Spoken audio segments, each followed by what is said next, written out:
हाय, मेरा नाम है शिवम और मैं आज आपको लेकर जाने वाला हूँ हरिद्वार और ऋषिकेश।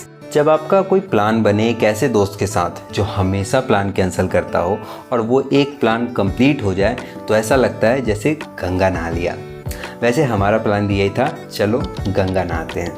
प्रोक्रेस्टिनेशन की हालात यह है कि इस टूर के 5 महीने बाद मैंने ये स्क्रिप्ट लिखी है, 9 महीने बाद वॉइस रिकॉर्ड करने बैठा हूँ और गंगा मैया से विनती है कि जल्दी ही वीडियो एडिट करके आप तक पहुँचा दूँ।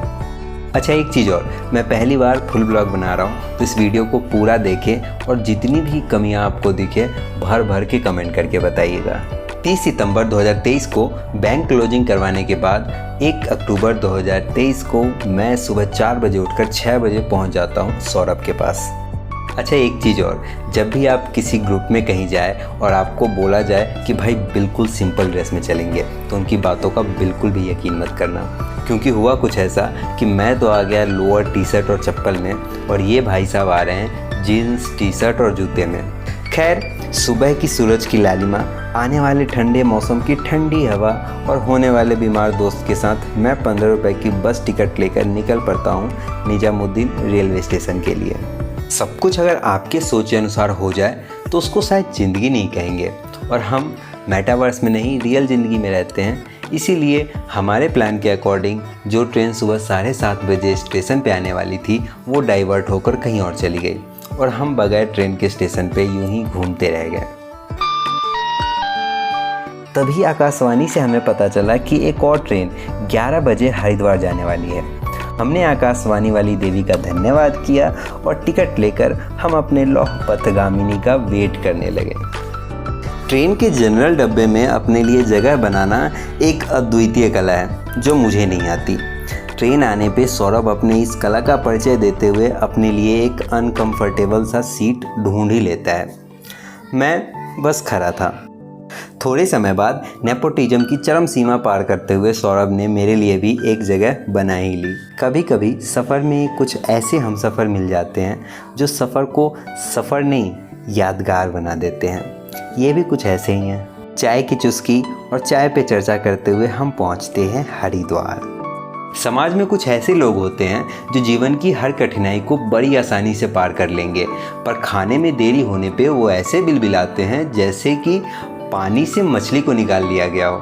आपके आसपास भी ऐसे लोग ज़रूर देखे होंगे आपने, मेरे तो साथ में ही है। स्टेशन परिसर में विराजमान महादेव के दर्शन करते हुए हम खाते हैं बगैर स्वाद का खाना।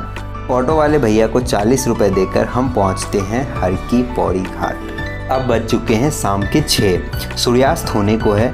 थोड़े से फ़ोटो शूट के साथ हम बारी बारी गंगा नहाते हैं। पाप धुला या नहीं ये तो गंगा मैया जाने, पर नहाकर तन और मन दोनों पवित्र हो गया। किसी भी ट्रिप का एक टिप बताता हूँ आपको। आप कहीं भी घूमने जाएं, 5 मिनट के लिए शांति से एक जगह बैठकर चीज़ों को ऑब्जर्व करने का प्रयास करें।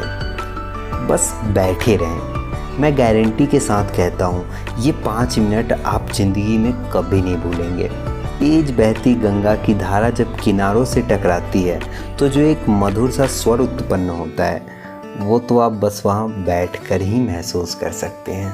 नहाकर कपड़े पहनते पहनते गोधूली सा वक्त हो गया। गंगा आरती शुरू हो गई। चारों तरफ मंत्रोच्चार, शंख, घंटी की ध्वनियाँ सुनाई देने लगी। हमने भी शांति से बैठ के इस घड़ी का आनंद उठाया। 8 बजने को है। रात ऋषिकेश में बितानी है, पर यहाँ से जाएंगे कैसे पता नहीं। ऐसे सिचुएशन में हम एक ही बात बोलते हैं, चलो देखते हैं। घाट से थोड़ी ही दूरी पर मेन रोड है। काफ़ी पूछताछ और इंतज़ार के बाद एक अंकल जी हमें अपनी टेम्पो में तशरीफ़ रखने की जगह देते हैं, जिसकी फ़ीस है 60 रुपये पर तशरीफ़। हरिद्वार से ऋषिकेश जाने के क्रम में एक जगह कंस्ट्रक्शन का काम चालू है, जिस वजह से वो रास्ता पतला सा हो गया है। इस कंस्ट्रक्शन की वजह से 1 घंटे का रास्ता 1.5 से 2 घंटे में तय होता है। खैर, रात के 10 बजे के करीब हम पहुंच जाते हैं ऋषिकेश।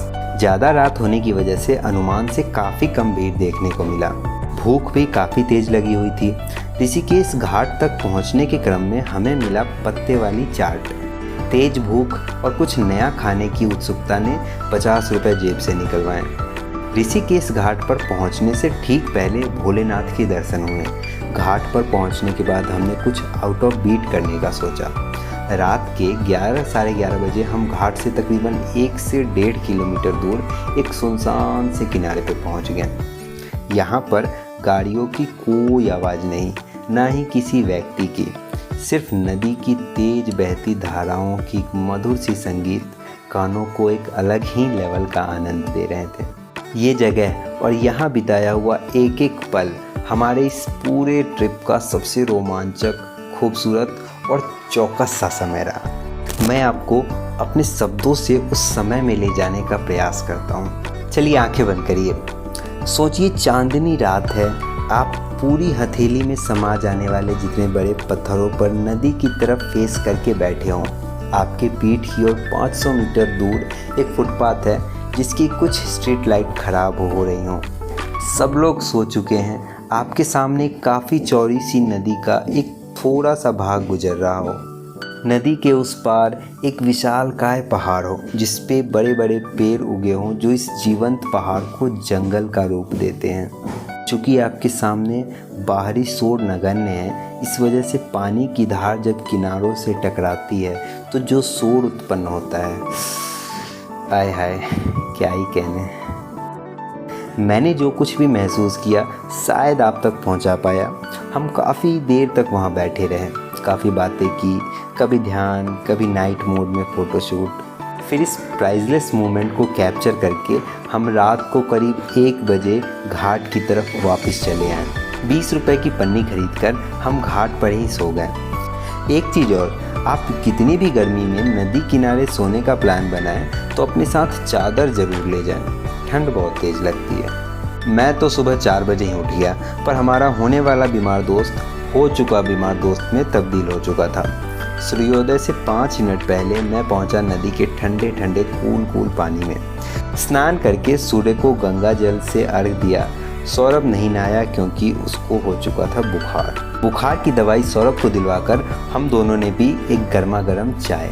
अज्ञात सूत्रों से मिली जानकारी के अनुसार लक्ष्मण झूला भी नज़दीक में ही था, सो हम पैदल ही निकल पड़े झूले की तलाश में। दिखने में छोटी पर तेज धाराओं को पैदल ही पार करते हुए हम लक्ष्मण झूला पहुंचने ही वाले थे कि मेरा फ़ोन ऑफ हो गया। उसके बाद लक्ष्मण झूला पार करते हुए हमने एक झरने का स्टार्ट पॉइंट देखने के लिए तकरीबन 3 से 4 किलोमीटर की चढ़ाई की पहाड़ के ऊपर। इस ट्रैकिंग में भी काफ़ी मज़ा आया। सौरभ की तबीयत ज़्यादा ख़राब हो रही थी और हमें घर को भी निकलना था, सो हम वापस ऑटो से ऋषिकेश टू हरिद्वार, फिर ट्रेन से हरिद्वार टू न्यू दिल्ली पहुंच जाते हैं बगैर टिकट के। तो ये था हमारा ट्रिप जो 7 से 750 में कंप्लीट हो गया। कैसा लगा आपको कमेंट करके बताइए। Thank you.